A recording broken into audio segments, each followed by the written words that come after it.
Deuteronômio capítulo 8, versículo do 1 ao versículo 4. Vamos ler a palavra de Deus. Cuidareis de cumprir todos os mandamentos que hoje vos ordeno, para que vivais, e vos multipliqueis, e entreis e possuais a terra que o Senhor prometeu sobre juramento a vossos pais. Recordar-te-ás de todo o caminho pelo qual o Senhor teu Deus te guiou no deserto, estes 40 anos, para te humilhar, para te provar, para saber o que estava no teu coração, se guardarias ou não os seus mandamentos. Ele te humilhou e te deixou ter fome, e te sustentou com maná que tu não conhecias, nem teus pais conheciam, para te dar a entender que não só de pão viverá o homem, mas de tudo o que procede da boca do Senhor viverá o homem. Nunca envelheceu a tua veste sobre ti, nem se inchou o teu pé nestes 40 anos. Senhor, obrigado por tua palavra, pois cremos que o Senhor é soberano e que tem nos guardado nos mínimos detalhes. Cremos que o Senhor mais uma vez se compadecerá de nós e falará conosco, não porque merecemos ouvir uma voz tão graciosa, tão santa, tão doce, mas porque necessitamos, Senhor, sem ela não conseguimos viver. Pois disseste para nós que nem só de pão viverá o homem, mas de toda a palavra que procede da tua boca. Então fala, Senhor, conosco.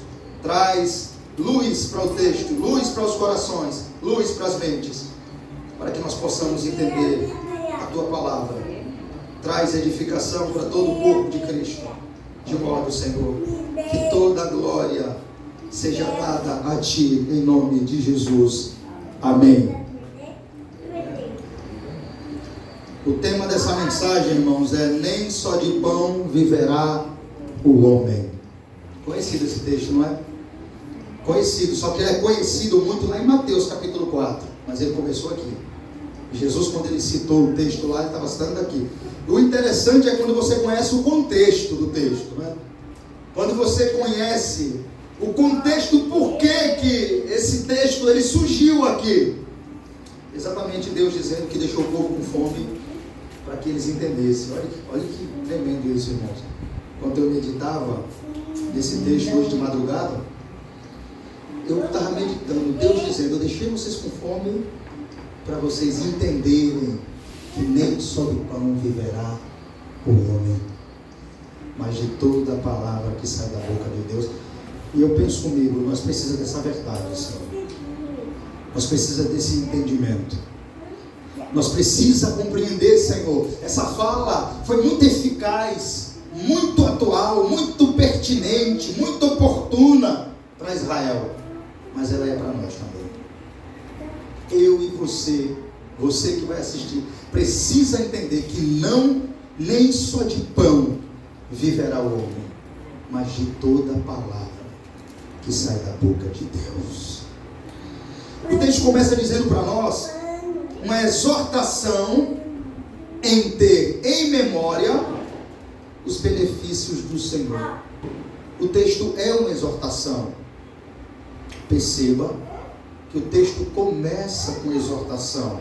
Cuidareis de cumprir todos os mandamentos que hoje vos ordeno, para que vivais e vos multipliqueis, e entreis e possuais a terra que o Senhor prometeu sobre juramento aos vossos pais. Irmãos, esse capítulo 8 aqui de Deuteronômio, Moisés está tratando da tentação futura de Israel. Israel ainda não tomou aqui a terra prometida. O contexto aqui: Israel está naquele processo das leis, se lembra? Passou o Jordão, ou melhor, desculpa, ainda vai passar o Jordão. Passou o Rio Vermelho, o Mar Vermelho, e está no processo agora de vencer as nações tomar as nações que Deus prometeu que daria a eles. Está em processo agora do Rio Jordão, que é Josué que passa, da terra prometida, caminham a Canaã, a terra que mana leite e mel. Mas o que é que acontece? Quando Israel começar a vencer os inimigos, pegar ouro, prata, joias, riquezas, ganhar o campo da terra prometida, está com os jabuseus, os fariseus e os outros povos idólatras, quando Israel começar a tomar esse território, para que eles não esqueçam quem colocou eles lá, quem tirou eles do Egito, da onde eles saíram, e que tudo que possui não vem deles mesmos. Então, olhe bem que interessante isso, olha como isso é oportuno para nós. Moisés está antecipando a exortação. Você vê muito na Bíblia, como por exemplo no Novo Testamento, você vê Paulo exortando a igreja devido ao que já está acontecendo. Aconteceu um pecado, aí algum irmão ia até Paulo e dizia: Paulo, a igreja está passando por isso. Como por exemplo no 2 Coríntios capítulo 5, Paulo é informado que um membro da igreja está deitando com a sua madrasta. Ninguém sabe se o pai estava vivo ou se morto. É um mistério isso aí. Não importa, é incesto. Era um pecado que está na lei, que não podia ser praticado. E por isso que Paulo trata daquela forma, mandando ele expulsar, entregar o transgressor a Satanás. Mas veja que Paulo está tratando um pecado que já estava acontecendo. Moisés não. Moisés está tratando, exortando algo que estava para acontecer, e realmente aconteceu. Moisés está tratando algo que, conhecendo os filhos de Israel, poderia futuramente vir a acontecer, deles enriquecerem, porque Moisés sabia que Deus ia dar a terra prometida a eles. Ninguém resiste ao poder de Deus. Moisés já tinha visto o mar se abrir no meio. Moisés já tinha visto a 10 pragas. Quem resistiria? Por mais que quando Caleb e Josué foi espiar a terra prometida e viu gigantes, nenhum daqueles gigantes resistiria ao poder de Deus. Então Moisés sabia que esse povo ia herdar a terra prometida. Então o que é que Moisés faz? Moisés está tratando da tentação futura de Israel se tornar orgulho e soberbo, orgulhoso e soberbo, e esquecer que só chegou aonde chegou porque a misericórdia do Senhor esteve presente com eles. É isso que Moisés está tratando aqui. Moisés não está tratando de um pecado que está atual agora. O cuidado de Moisés aqui é com o que ainda pode acontecer. E irmãos, nós sabemos muito bem que tem até um ditado que diz assim: quer conhecer o homem? Faça o quê? Dê poder a ele. Você entende isso? Realmente, irmãos, o poder, eu não sei assim, mas eu já vi o poder mudar muitas pessoas.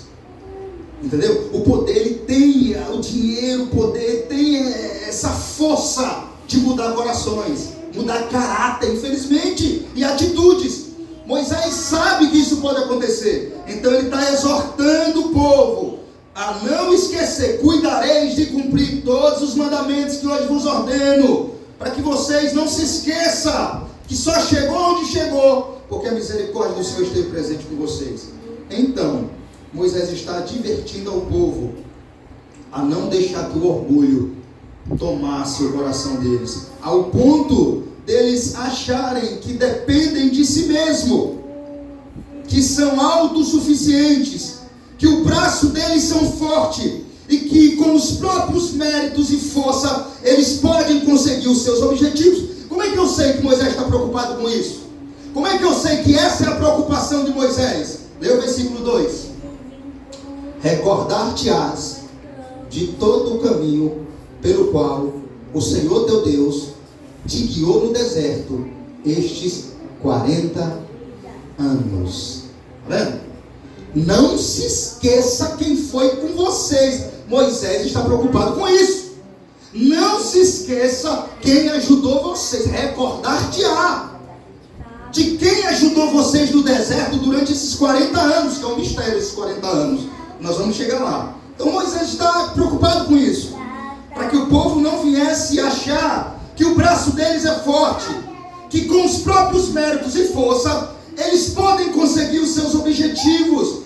Então Moisés vem e lembra eles das provas às quais a nação havia sido submetida no deserto, as dificuldades enfrentadas no deserto, mostrando e deixando claro que a nação só poderá ser bem-sucedida se for através da misericórdia de Deus na vida deles. Isso é claro aqui. Mas a verdade, irmãos, é que essa não é uma lição só para Israel. Essa não é um alerta só para Israel. Essa é um alerta para mim. Essa é um alerta para você. Essa é uma lição para a igreja também. Essa é uma lição para todo homem. O homem costuma colocar sua confiança de quê? No seu trabalho, no seu dinheiro, na sua força, na sua capacidade, na sua inteligência, no seu próprio braço. Você entende por quê? Que essa exortação é oportuna, não só para Israel, esse aviso, esse recordar-te-á, é para nós. Por quê, pastor? Você sabe muito bem comigo que o homem costuma a colocar a sua confiança, isso é natural acontecer, colocar a sua confiança no seu trabalho, no seu dinheiro, na sua força, na sua capacidade, na sua inteligência e no seu próprio braço. Ou seja, o homem costuma se colocar no centro da sua própria vida. O homem é costumeiro a fazer isso, a se colocar no centro da sua própria vida. O homem costuma achar que ele é o centro da sua própria vida, esquecendo que o Senhor, esquecendo-se que do Senhor é a terra e toda a sua plenitude, como diz a Bíblia. Esquecendo-se que o homem prepara o campo e joga a sua semente, e daqui ele não pode passar. Mas Deus é quem opera o sobrenatural e faz que a semente brote, rompendo a terra e brotando fruto agradável para o alimento do homem. Ou seja, o homem planta, mas é Deus que dá o crescimento. O homem costuma pensar que ele domina as rédeas das suas situações da vida, que a sua força e inteligência é o que faz que ele seja bem sucedido. Irmão, isso é natural. Eu estou falando de algo que você vê saindo na próxima esquina. O homem, ele acha que a sua força e a sua inteligência é o que faz que ele seja bem sucedido, se esquecendo que nem o fôlego que ele respira é dele. Você entende isso? Moisés está tratando algo, irmãos, muito importante para nós. O seu e o meu coração é propíciozinho a se render a coisas, a achar que, a confiar em coisas, a colocar nossa confiança em trabalho, em dinheiro, achar que nós é que por ser intelectuais, inteligentes, por sermos espertos, é que conseguimos A ou B nessa vida. Mas o homem esquece que nem o fôlego que ele respira dele é de Deus. Ou seja, nem o fôlego que faz ele acordar pela manhã vem dele, é de Deus. Assim também é a inteligência que ele possui, é um dom de Deus. A força que ele possui é um dom de Deus. O seu trabalho, que dali ele tira o seu salário, é uma dádiva de Deus. Então o homem costuma colocar Deus de lado e achar que ele é quem merece os méritos pelos recursos que tem. Mas se há força no homem, se há capacidade no homem, se há inteligência no homem, e com isso ele consegue prosperidade, isso vem de Deus. Deus é o autor de tudo. Isso porque do Senhor é todas as riquezas da terra, diz a Bíblia. Leia por favor Salmos comigo, para que isso comece a ganhar corpo. Salmo 104, vamos ler do versículo 3.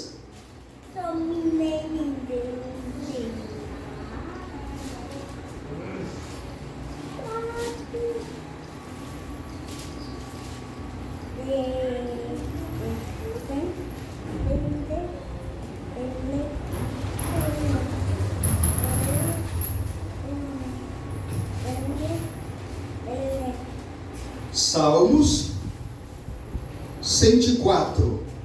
Olha bem o que diz o Salmo 104.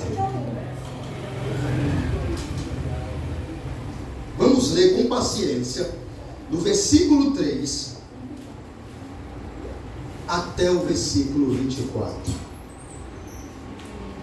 E olhe por que o homem, por mais rico e bem sucedido que ele seja, ele não pode achar que é dele o mérito, ou a esperteza, a força ou a inteligência. Salmo 104, 3. Pões nas águas o vigamento da tua morada, toma as nuvens por teu carro, e voas nas asas do vento. Fazes os teus anjos ventos, e aos teus ministros labaredas de fogo. Lançaste os fundamentos da terra, para que ela não vacile em tempo nenhum. Olhe para isso. Tomaste o abismo por vestuário, e a cobriste. As águas ficaram acima das montanhas, e a tua repreensão fugiram. A tua repreensão fugiram, a voz do teu trovão bateram em retirada. Elevaram-se os montes, desce os vales, até o lugar que lhes havia preparado.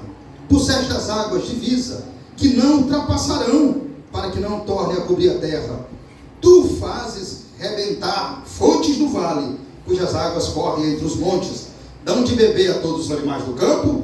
O jumento selvagem mata a sua sede, junto delas tem as aves do céu o seu pouso, e por entre a ramagem desferem o seu canto. Do alto de tua morada regas os montes, a terra farta-se-á do fruto de tuas obras. A terra farta-se do fruto de tuas obras. Fazes crescer a relva para os animais e as plantas para o serviço do homem, de sorte que da terra tire o seu pão. O vinho que alegra o coração do homem, o azeite que lhe dá brilho o rosto, e o alimento que lhe sustém as forças. Quem é que dá? Deus, irmãos. Olha que lindo isso. E vigora-se as árvores do Senhor, e os cedros do Líbano, que ele plantou, em que as aves fazem seus ninhos. Quanto à cegonha, a sua casa é nos ciprestes. Os altos montes são das cabras, montanzinhas, e as rochas o refúgio dos arganazes. Fez a lua para marcar o tempo, o sol conhece a hora do seu ocaso. Dispõe as trevas e vem a noite, no qual vangueia os animais da selva. Os leãozinhos rugem pela presa e buscam de Deus o sustento. Em vindo o sol eles se recolhem e se acomodam nos seus covis. Sai o homem para o seu trabalho e para o seu encargo até a tarde. Que variedade, Senhor, nas tuas obras, todas com sabedoria as fizeste. Cheia está a terra das tuas riquezas. Está vendo, irmãos? Não tem, o homem não pode se gloriar. Cheia está a terra. Da riqueza de quem? De Eike Batista? Do dono do Google? Do homem que criou a internet? Cheia está a terra da riqueza de Deus. Toda a riqueza da terra pertence a Deus. É isso que a Bíblia está dizendo. E o homem sai para produzir, comer, se alimentar, porque Deus faz que o fruto do campo cresça. Então, irmãos, com isso ficamos a observar bem claro que o homem não pode se gloriar de nada, por mais bem sucedido que ele seja. Volte para lá, para Deuteronômio 8.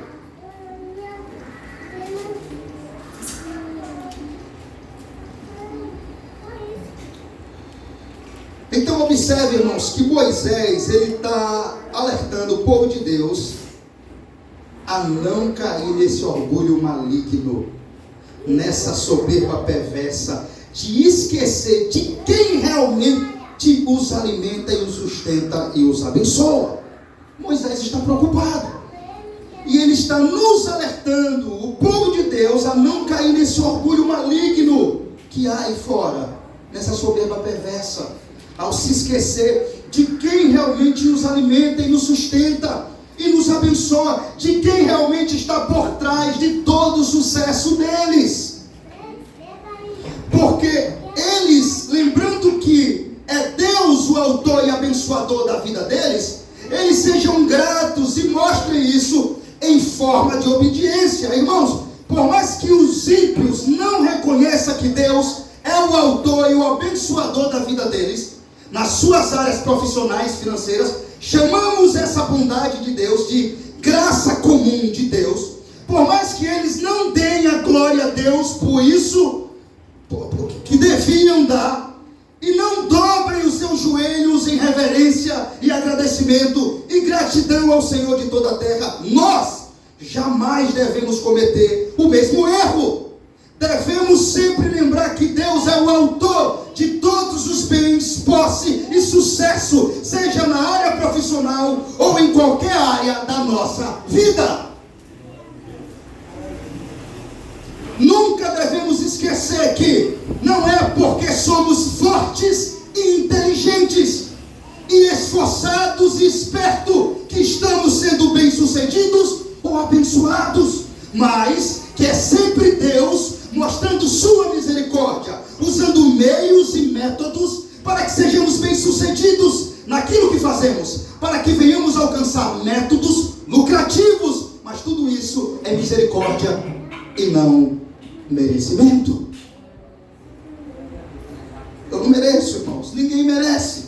Isso deve ser sempre reconhecido pelo seu povo e respondido, e a resposta do seu povo é essa: bondade e misericórdia de Deus. Melhor, a bondade e a misericórdia de Deus deve ser sempre a gratidão em forma de obediência aos seus mandamentos. Esse Moisés, por isso ele começa dizendo assim aqui, olha: cuidareis de cumprir todos os mandamentos que hoje vos ordeno, para que vivais.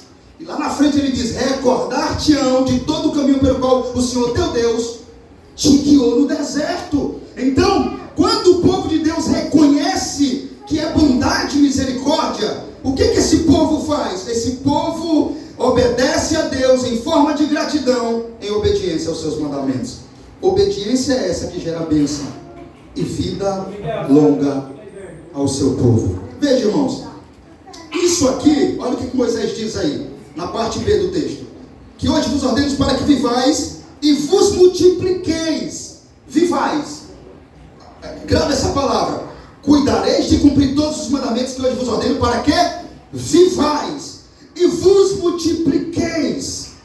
Isso, irmãos, nos mostra a obediência que gera bênção e vida longa ao seu povo. Veja, isso aqui é a característica de um homem de Deus, de um servo. Ele reconhece que só chegou onde chegou, só tem o que tem, só está onde está, só é o que é, porque o Senhor o fez assim. E não ele mesmo com a sua própria força, ou tampouco com a sua sabedoria. Então Moisés está apresentando para nós, de um modo simples, as características de alguém que é salvo. Ele é grato a Deus, reconhecendo que tudo é misericórdia e não merecimento. Agora, em gratidão, se submete e obedece os seus mandamentos, com alegria e contentamento no coração. Observe, irmãos, que aqui no texto, a obediência aos mandamentos de Deus, observe a parte que Moisés diz: e multipliqueis e entreis e possuais a terra que o Senhor prometeu sobre juramento aos vossos pais. Veja que tem uma terra aqui no meio. Enquanto Moisés diz que é para eles cumprir os mandamentos, lembrar quem é o abençoador deles na caminhada, Moisés também diz: para que multipliqueis e entreis.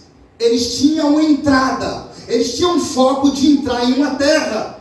E isso aqui no texto nos mostra que a obediência aos mandamentos de Deus, ela é colocada como a chave da entrada para a terra prometida.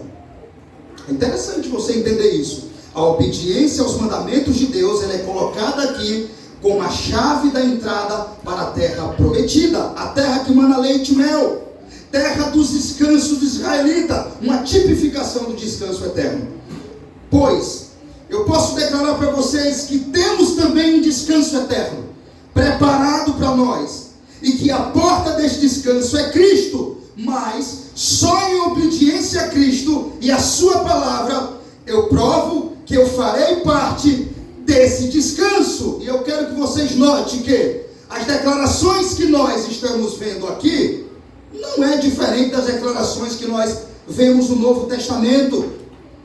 Perceba que a chave para a terra prometida, a terra de descanso, seria a obediência deles aos mandamentos de Deus. Agora vamos dar uma olhada o que diz o Novo Testamento para nós. O Novo Testamento diz para nós que a prova que amamos a Deus é que guardamos os seus mandamentos. Você prova que já provamos que somos verdadeiros servos de Deus e de Cristo, e que quando guardamos os seus mandamentos. Abra João capítulo 8, versículo 31, para que isso fique claro para nós.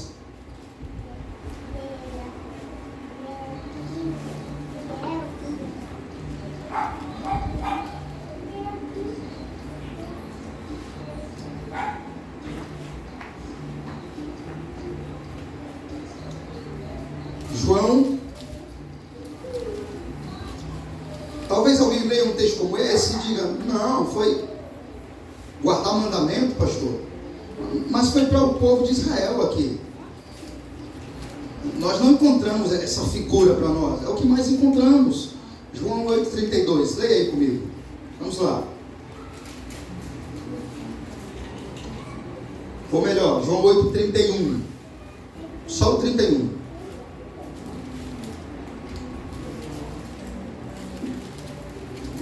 Disse, pois, Jesus aos judeus que havia crido nele: se vós permanecerdes na minha palavra, sois verdadeiramente os meus. Está vendo? O que Moisés falou lá para os israelitas? Que eles tinham que guardar a palavra de Deus para entrar na terra que Deus tinha prometido aos seus pais. Ou seja, lá Moisés está nos transmitindo de uma forma fácil de entender que a chave da entrada na terra prometida era a obediência aos seus mandamentos. Agora, leia comigo João 14,15. João 14,15.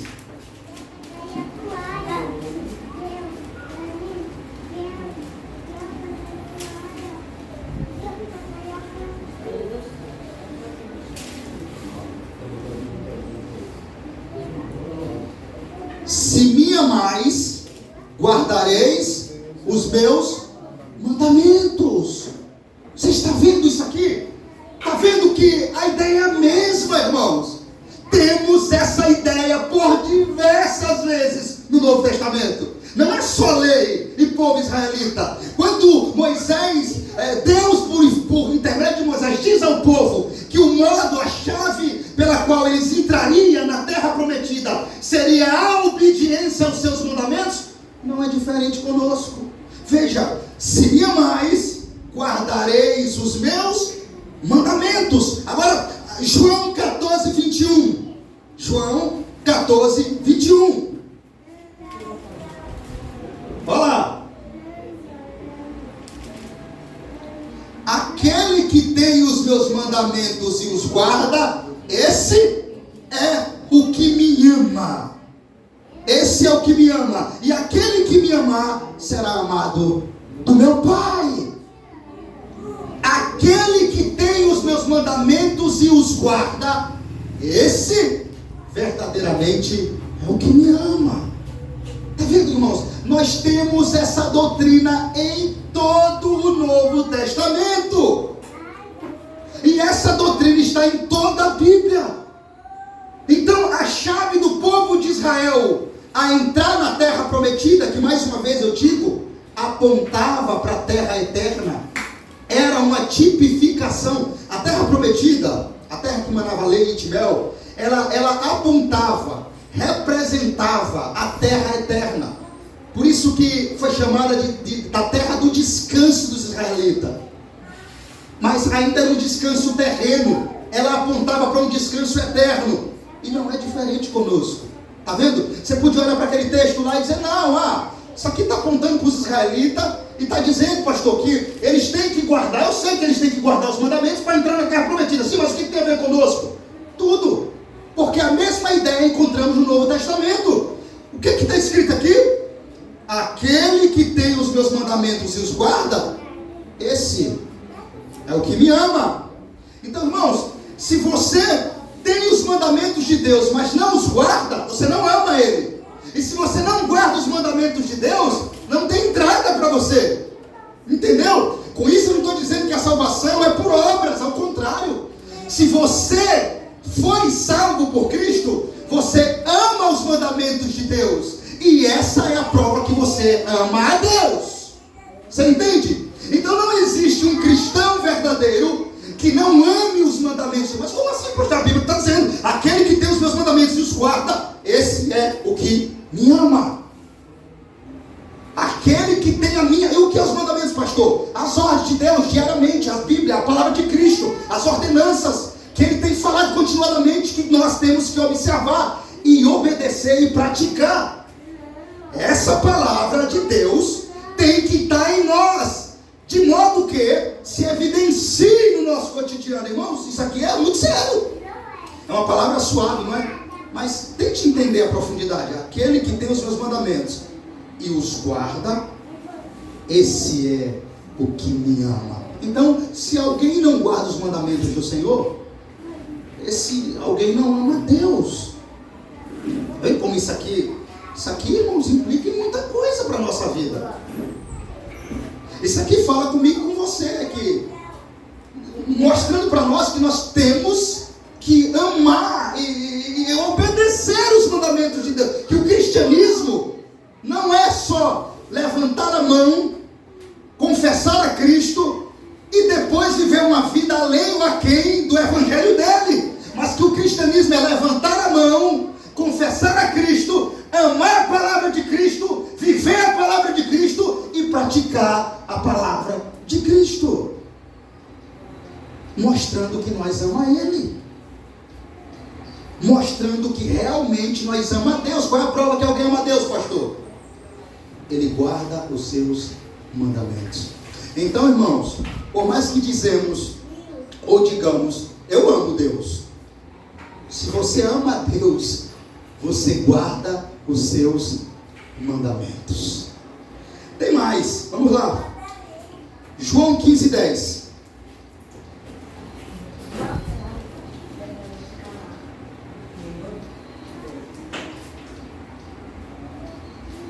Se guardares os meus mandamentos, permanecereis no meu amor, assim como também eu tenho guardado os mandamentos do meu Pai, e no seu amor permaneço. Se guardares os meus mandamentos, olha que lindo isso, irmãos, permanecereis no meu amor, assim como eu tenho. Irmãos, Jesus guarda, a ideia a figura de Jesus homem, ele veio para cumprir todos os mandamentos de Deus. E ele estava dizendo o seguinte aqui: vocês têm que guardar os meus mandamentos, e essa é a prova que o meu amor está em vocês, assim como eu tenho guardado os mandamentos do meu Pai. Jesus guardava os mandamentos de Deus, e ele está dizendo para nós: se guardares os meus mandamentos, permanecereis no meu amor. Eu só posso dizer que estou no amor de Deus se eu guardo os mandamentos de Deus. Para finalizar essa primeira parte, olha o que eu vou dizer agora. 1 de João, capítulo 2, versículo 4. Não precisa, se você quiser abrir. Se quiser abrir, vamos para lá. Se não quiser, não precisa não. 1 de João 2,4. Escute o que eu vou dizer agora. Aquele que diz, eu o conheço, e não guarda os seus mandamentos, é mentiroso, e a verdade não está nele. Essa é mais pesada um pouco, não é, irmãos? Aquele que diz conhecer a Deus, ou seja, aquele que diz ser cristão, conhecer a Deus aqui é tentar parecer ser o que não é, ou representar o cristianismo, ou dizer que é cristão. Aquele que diz eu conheço a Deus, mas não guarda os seus mandamentos, está mentindo. É mentiroso. Irmãos, grava isso aí. Com isso aqui ficou claro, não é não? É a mesma ideia. A chave para entrar no céu é Cristo. Mas só obedecendo os mandamentos de Cristo é que eu e você vai entrar. Não é por obras. Você obedece os mandamentos de Cristo exatamente porque você foi escolhido para ser salvo. A chave, a porta melhor, é Cristo. Cristo é a porta dos céus. Por ele nós iremos entrar. Mas antes ele disse: guarde os meus mandamentos. Se eu e você não guardar os mandamentos de Deus aqui, não é uma prova sincera não, que você não conhece a Deus, que você não é de Cristo e que o amor dele não está em você. É tanto, irmãos, que eu deixei 1 de João por último, porque ela é um pouco mais pesada. Se alguém diz eu conheço, aqui é aquela pessoa que vai até a igreja, se declara cristã, mas não guarda os seus mandamentos na sua vida cotidiana, não demonstra conhecer a Cristo, não guarda a sua palavra, não obedece, não se submete ao seu evangelho, rebelde, escuta, mas não pratica nada, vem para a igreja, mas não muda, não obedece, não está nem aí para cumprir, observar, não pecar segundo a palavra, observar, não, a palavra diz que eu não posso fazer, então não faço, viver a palavra, aquele que anda sem mandamentos para cumprir, e diz que conhece a Deus, a Bíblia diz que ele é um mentiroso, e vai mais, nenhuma verdade está nele. Como assim? Se ele se diz ser cristão e ter a verdade, não tem nenhuma verdade nele, porque se a verdade tivesse nele, ele era um homem liberto, porque conhecereis a verdade e a verdade vos libertará. Quando o homem se diz conhecer a Deus, ele automaticamente ele declara ter a verdade de Cristo nele. Só que a Bíblia diz que quem conhece a verdade de Cristo é liberto. Não pode haver contradição. Então, irmãos, de duas uma: ou você realmente ama Cristo e você guarda os mandamentos dele. Mas se você não guarda os mandamentos dele, tem alguma coisa errada, está correndo perigo. Você viu quantos textos eu li aqui? Aquele que me ama guarda os meus mandamentos. Aquele que me ama, não importa quem vai sair gritando por aí, sou de Cristo, sou de Cristo. Jesus é claro, não, pode deixar. Quem me ama, vocês vão ver na vida, ele vai guardar os meus mandamentos. Não tem por onde correr. Aquele que me ama pode ter certeza que vai ficar evidenciado na vida, porque os meus mandamentos estarão nele. Mas se alguém diz eu conheço a Deus e não guarda os meus mandamentos, esse é o mentiroso. É pesado, irmão? Mentiroso. Ele está mentindo em nome de Deus.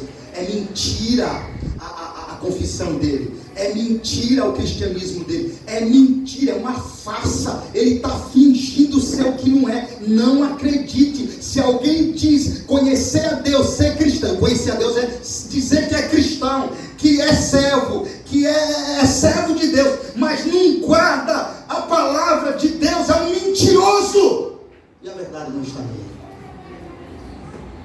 Então vamos começar a observar isso, viu? Se tem alguém aqui que tem um tempo que diz conhecer a Deus, mas não está guardando a palavra dele, não está obedecendo, não está cumprindo. Não sou eu, é a Bíblia que está dizendo que esse alguém se torna um mentiroso.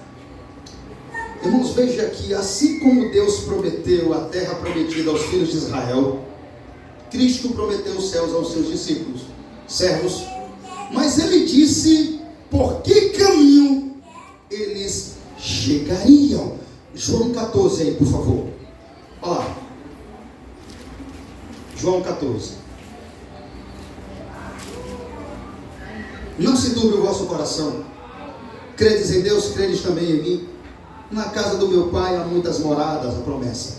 Se assim não for, eu vou, não teria dito, pois eu vou preparar-vos lugar. E quando eu for vos preparar lugar, voltarei e vos receberei para mim mesmo, para que onde eu estou, estejais vós também. Céus, eu vou preparar os céus, eu vou preparar um lugar na morada eterna. Eu vou subir e vou preparar um lugar eterno para vocês.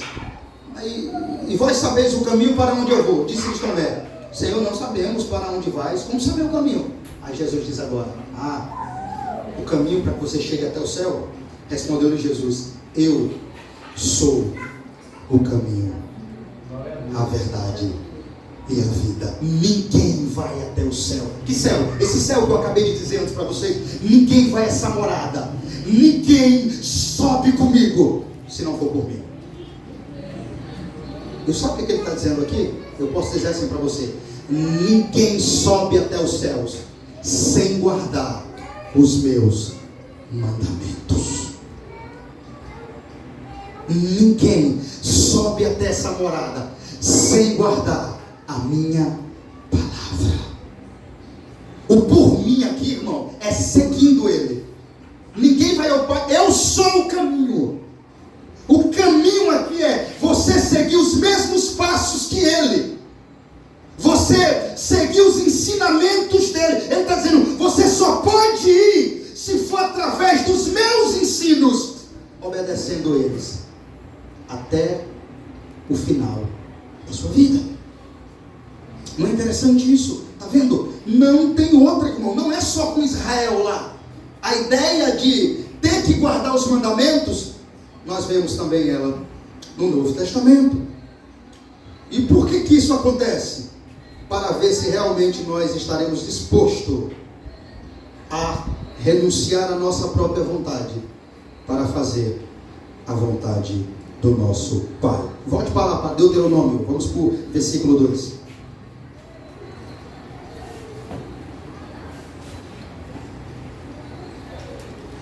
Leia comigo Deuteronômio, versículo 2, capítulo 8. Diz assim: recordar-te-ás de todo o caminho pelo qual o Senhor teu Deus te guiou no deserto estes 40 anos, para te humilhar, para te provar, para saber o que está no teu coração, se guardarias ou não. Rapaz, diga aí, que tremendo, não é? Se guardarias ou não, o quê? Os seus mandamentos.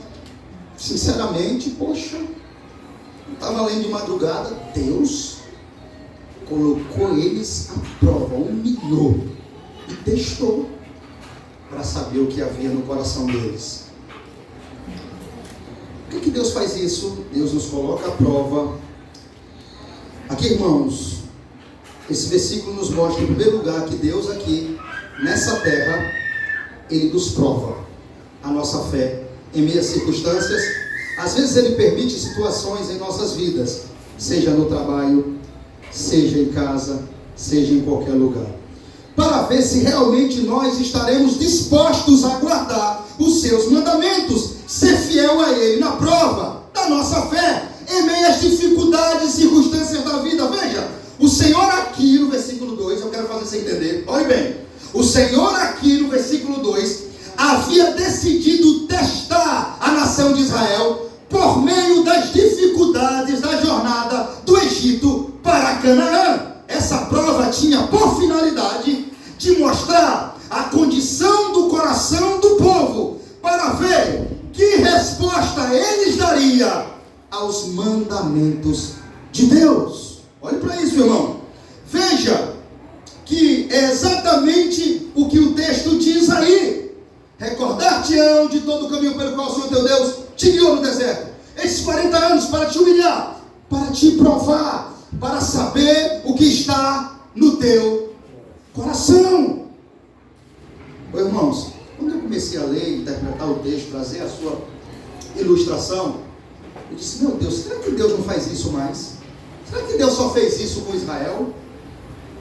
Será que Deus só provava esse povo?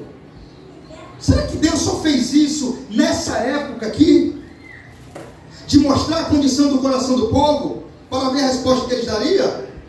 Quando a fome apertasse, a sede batesse na porta deles, como prova, para provar a fé deles, se eles seriam fiéis aos mandamentos de Deus.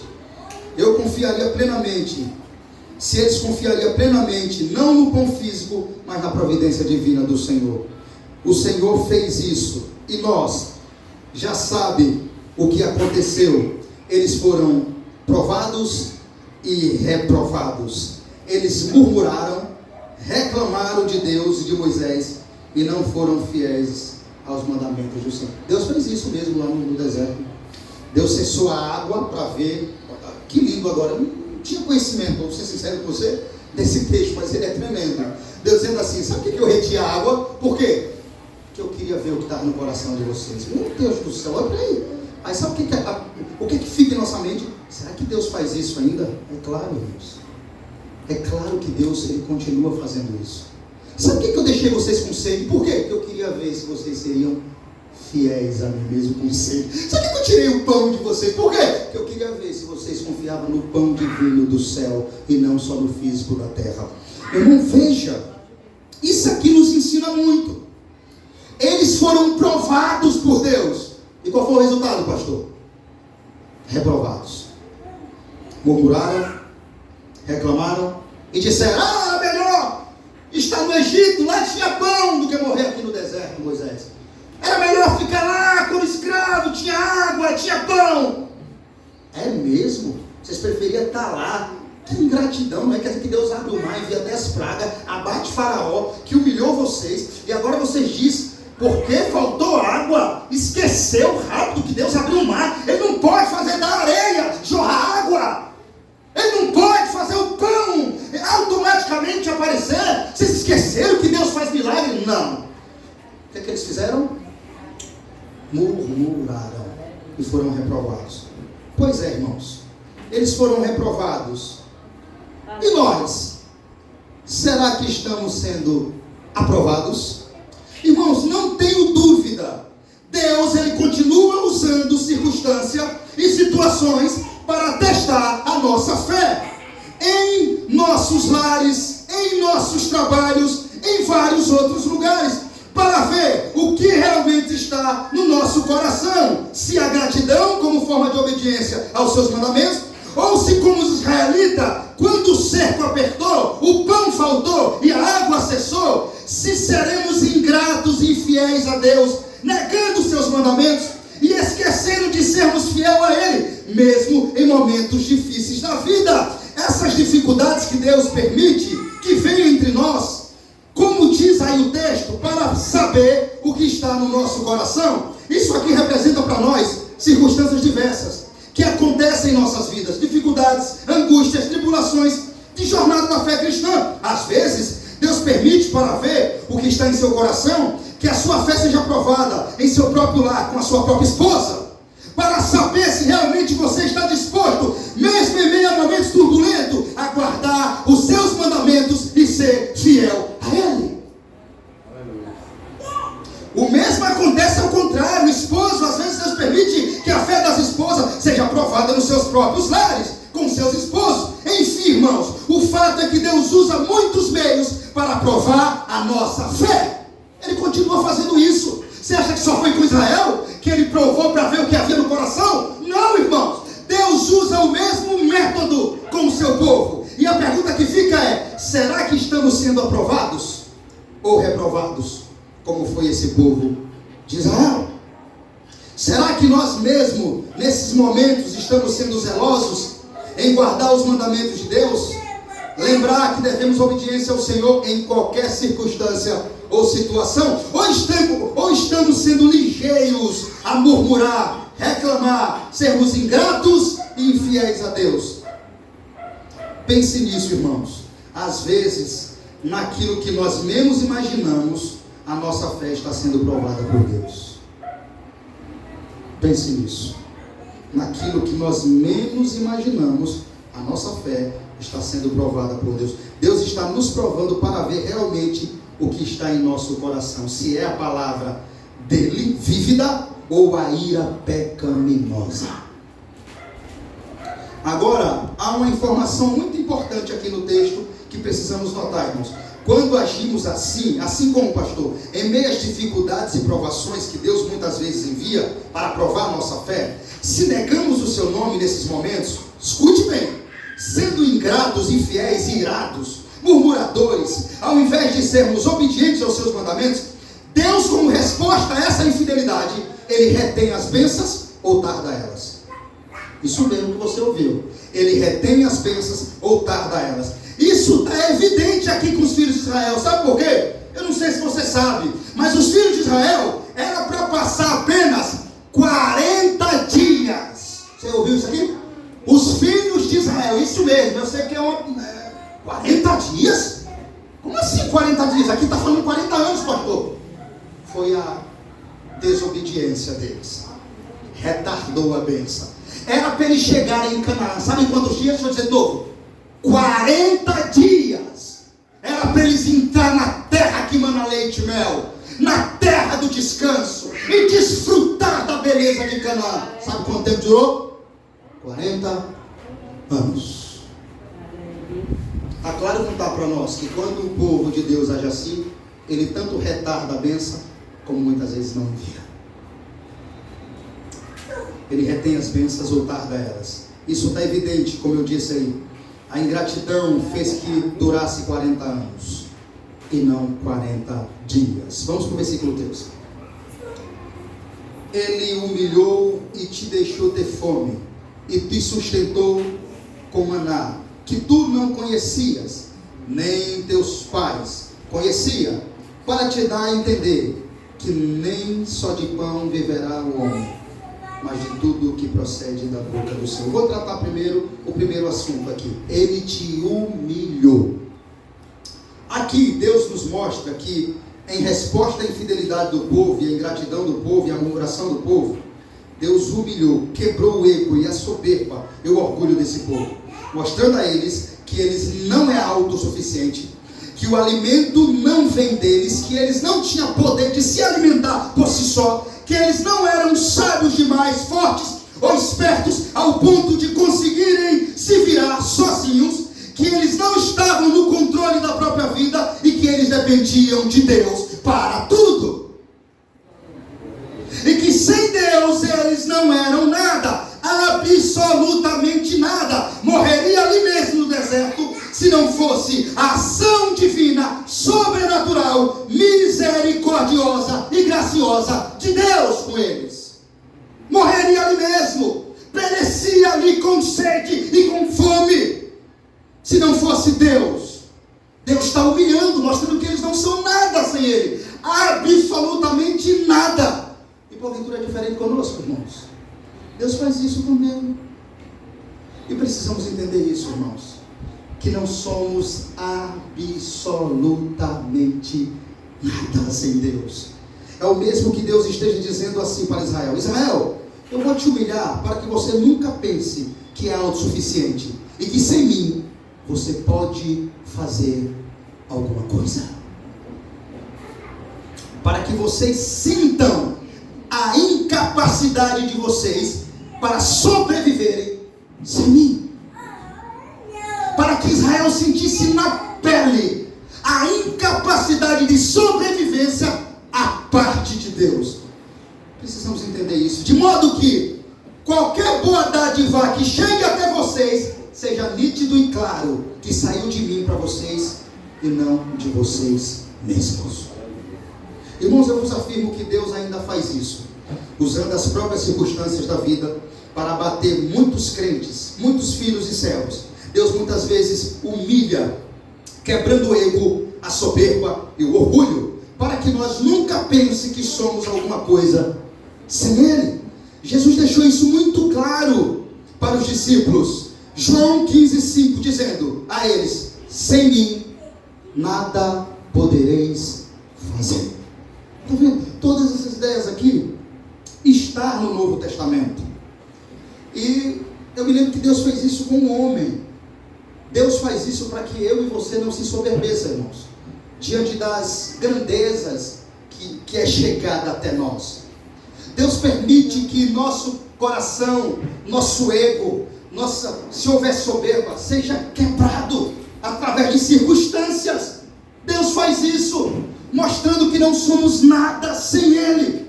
Deus fez isso com o apóstolo Paulo, lá em 2 Coríntios capítulo 12. Quando Deus levou Paulo ao terceiro céu e mostrou a ele coisas maravilhosas, aí a Bíblia diz que depois das revelações foi colocado um espinho na carne de Paulo, para que ele não viesse se ensoberbecer. Deus humilhou Paulo, para que Paulo nunca pensasse que era alguma coisa, ou que podia, ou gabasse, ou que aquilo foi mérito, mas sim graça. É tanto que quando Paulo ora, Deus tira esse espinho, está doendo. Deus tira esse espinho. Pela terceira vez, Deus tira esse espinho. Aí Deus diz assim: não vou tirar o espinho não, vou lhe dar graça para você suportar o espinho. Se eu tirar o espinho, Paulo, você se arruína. Esse espinhozinho aí, Paulo, é que eu vou fazer que você continue humilde diante de mim. É esse espinho, Paulo, que eu vou fazer que você continue sendo servo fiel e prudente a Cristo. Então eu não posso tirar. Para o seu próprio bem eu vou deixar ele, mas vou dar graça para que você suporte. Veja, irmãos, agora vem a palavra-chave do texto: nem só de pão viverá o homem, mas de toda a palavra que sai da boca de Deus. Deus aqui está nos mostrando que a confiança exclusiva no pão para sustentar a vida indica uma visão limitada ao povo de Deus. O povo de Deus deve confiar, antes de tudo, na palavra de Deus. Nem só de pão viverá o homem. E olha como Deus é claro: eu deixei vocês com fome exatamente para que vocês entendessem que o verdadeiro pão da vida é a minha palavra. É forte, irmãos, essa palavra. Em outras palavras, Deus está nos mostrando que a vida é verdadeiramente sustentada não pelo pão físico, mas pelo pão espiritual. Deus está mostrando que o verdadeiro pão que nos fortalece e que nos traz vida não é o físico, mas é o pão que sai da boca dele, a sua santa palavra. Deus está mostrando que a nossa vida verdadeiramente não depende do pão físico. A nossa vida verdadeiramente depende do pão espiritual. Quando se alimentamos do pão espiritual, do pão vivo que desceu do céu, e entendemos que é por causa dele que temos vida, Deus sem demora nenhuma nos dá o pão físico que necessitamos. Deus está mostrando que esse pão físico alimenta apenas a carne do homem, mas não traz vida para ele. Se o homem comer só desse pão, ele morrerá eternamente. Deus está mostrando que o primeiro e verdadeiro alimento que o homem deve se importar é buscar se alimentar da palavra de Deus e os seus mandamentos. Por esses mandamentos ele viverá. Deus está nos mostrando a área mais importante da vida. Não é a física, é a espiritual. Que o homem deve se preocupar primeiramente em estar forte e alimentado espiritualmente, se alimentando da palavra que sai da boca de Deus. Por isso você está ouvindo no texto Deus dizendo: deixei vocês com fome, para que vocês entendessem que nem só de pão viverá o homem, mas de tudo que sai da boca de Deus. É isso que Deus quer dizer. Porque se o homem se preocupar só com o pão físico, em se alimentar com o pão dessa terra e não com o pão vivo que desceu do céu, que é Cristo, se o homem não se alimentar de Cristo, sabe o que acontece? Ele fica forte fisicamente, robusto, mas espiritualmente ele será um fracasso. De novo, grave isso. Se o homem não comer o pão vivo que desceu do céu, que é Cristo, se o homem não se alimentar de Cristo, sabe o que acontece? Ele fica forte fisicamente e até robusto, mas espiritualmente ele será um fracasso, uma desgraça, vulnerável, presa fácil e inclinado a pecar facilmente. De novo, se o homem não se alimenta do pão espiritual, mais uma vez ele será um fracasso, uma desgraça, vulnerável, presa fácil, inclinado a pecar facilmente. Eu posso provar isso muito rápido para vocês, na própria Bíblia. Israel só estava se preocupando com o pão físico, o maná. Esqueceu de olhar e se alimentar com o pão espiritual, de obedecer os mandamentos de Deus, de se alimentar mandamentos. Eles não observaram que o verdadeiro alimento era a palavra que saía da boca de Deus para eles. Se preocuparam apenas com o maná físico. O que é que eles acabaram fazendo? Isso aqui está dentro da Bíblia que eu estou dizendo a vocês. Se o homem se preocupa só com o pão físico, com trabalho, com comida, o que é que eu vou comer, o que é que eu vou beber, só com os legumes, com as mesas fartas daqui, ele vai acabar, irmãos, ficando vulnerável, fraco, inclinado a pecar facilmente. Viu o que Israel fez? Israel se preocupou só com pão. Faltou pão, que injustiça, era melhor ficar lá no Egito. Cadê Deus? Pois aí esqueceu que o verdadeiro pão eles tinham rejeitado, que era os mandamentos de Deus. E o que aconteceu? Se tornaram o quê? O que é que Israel se tornou? Um fracasso espiritual, frágeis, vulneráveis, inclinados a pecar facilmente contra Deus, porque não cuidaram de se alimentar da palavra que saía da boca de Deus. Assim eu e você, meu irmão, Deus está dizendo para mim e para você aqui: nem só de pão viverá o homem, de pão físico, do trigo viverá o homem, mas de tudo que procede da boca de Deus. Ou seja, aquele que guarda os mandamentos de Deus, aqueles que guardam as palavras que saem da boca de Deus, esses viverá eternamente. A nossa verdadeira comida, irmãos, é o pão que desceu do céu. E com esse pão que nós devemos se preocupar. Primeiramente, alimentar o nosso espírito, buscar nos fortalecer. Só Ele nos traz vida eterna. Só o pão espiritual. Veja o que diz João capítulo 6, versículo 57. Rapidinho, para que eu não fique em minhas palavras, para que você entenda que isso é bíblico.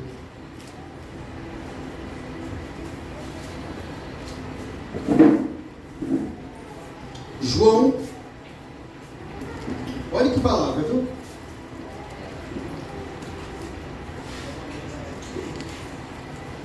João capítulo 6.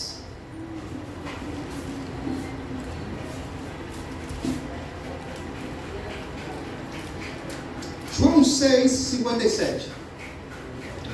Assim como o Pai que vive me enviou, e igualmente eu vivo pelo Pai, também quem de mim se alimenta por mim viverá. Este é o pão que desceu do céu.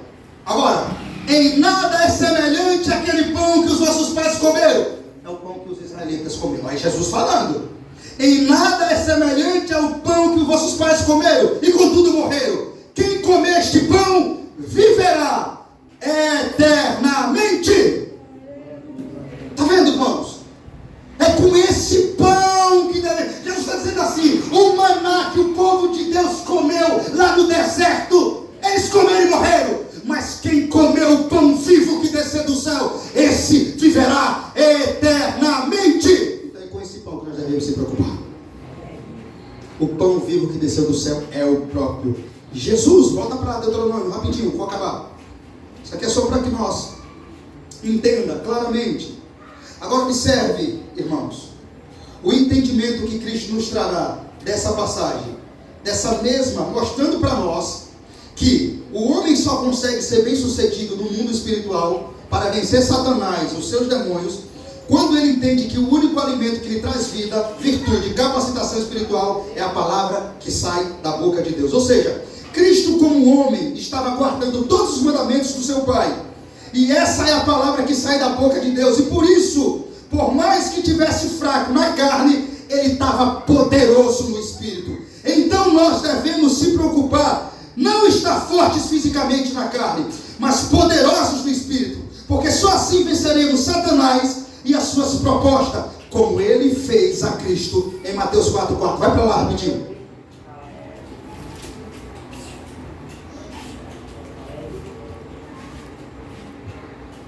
Mateus 4,4.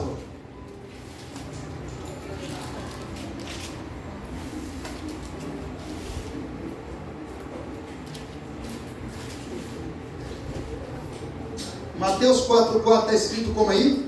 Jesus, porém... Não, vamos pegar do 3 para entender. Então o tentador, aproximando-se, lhe disse: se és o filho de Deus, manda que esta pedra se transforme em pães. Aí Jesus colocando o contexto.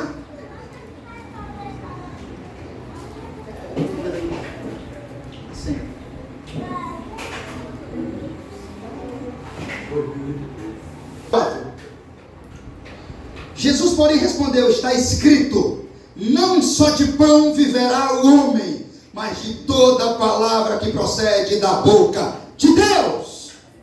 Jesus usou a palavra no contexto correto que nós devemos entender. Cristo, admiravelmente, irmãos, aplicou esta passagem ao seu verdadeiro e genuíno uso prático. Pois quando o diabo convenceu a ordenar que as pedras fossem feitas pão para a satisfação da sua fome, ele respondeu: o homem não viverá somente de pão. Como se ele tivesse dito: há nas mãos de Deus outro remédio, pois embora ele não forneça comida, ele ainda é capaz de manter os homens na vida somente pela sua vontade. Tremendo isso, irmãos. Cristo nos mostrando verdadeiramente o pão que nós devemos buscar, com o mesmo objetivo. Volta para lá, Deuteronômio, de novo. Vou acabar. Lê a última parte aí. Jesus nos mostrou lá, irmãos, que ele estava muito fraco. E provavelmente quando o diabo tentou ele ali, já era praticamente o dia 39 ou 38 do seu jejum. O diabo tentou ele só quando ele estava já fraco, sabendo que ele estava com fome. Disse: transforma essa pedra em pão. Ou seja, forçando a ele se preocupar com o seu físico, com a sua necessidade humana, da sua parte humana. Então Jesus nos ensina o verdadeiro uso prático daquela palavra. Não, Satanás. Aí ele lembra lá de Deuteronômio: nem só de pão viverá o homem, mas de toda a palavra que sai da boca de Deus. Por mais que Jesus estivesse fraco na carne, ele estava poderoso no Espírito. E é isso que devemos focar, irmãos. E assim devemos estar também. Como foi que ele venceu o inimigo? Ele estava comendo o pão que saía da boca de Deus. Ele estava guardando os mandamentos do seu Pai. E isso deixou forte para vencer Satanás. E não é diferente conosco. Se nós não guardar o pão que sai da boca de Deus, assim como Cristo venceu o diabo, jamais nós iremos vencer. Para acabar, versículo 4: nunca envelheceu a tua veste, e sobre tu nem se inchou o teu pé, nestes 40 anos. Como o mesmo objetivo, o texto acrescenta que as suas vestes não estavam desgastadas por tanto tempo, que seus sapatos permaneciam inteiros. Isto é, que eles possam estar totalmente convencidos de que tudo o que diz a respeito à preservação da vida humana e das necessidades diárias do homem está inteiramente nas mãos de Deus. E que não apenas seu gozo, mas também sua continuidade e o seu ser depende das suas bênçãos. E para acabar o texto, capítulo 9 aí, o motivo pelo qual Deus abençoa aquele povo, o motivo pelo qual Deus nos abençoa. Ouve, Israel, tu passas hoje o Jordão, para entrares a possuir nações maiores e mais fortes do que tu. Olha a lembrança, olha, observe. Grandes e muralhas até os céus, olha lá. Povo grande e alto, filho dos Anaquins, que tu conheces e de que já ouviste, que poderá resistir aos filhos de Enaquim? Quem poderá resistir aos filhos de Enaquim? Olha lá. Sabe, pois, que hoje, que o Senhor teu Deus é que passa diante de ti. É fogo que consome e os destruirá e os subjugará diante de ti. Assim os desposará e depressa os fará perecer, como te prometeu o Senhor. Quando, pois, o Senhor teu Deus os tiver lançado diante de ti, não digas no teu coração: por causa da minha justiça é que o Senhor me trouxe. Olha lá, por causa da minha justiça, minha bondade, meu mérito, é que o Senhor me trouxe para esta terra, para possuir. Porque pela maldade destas gerações, olha lá, é que o Senhor as lança diante de ti.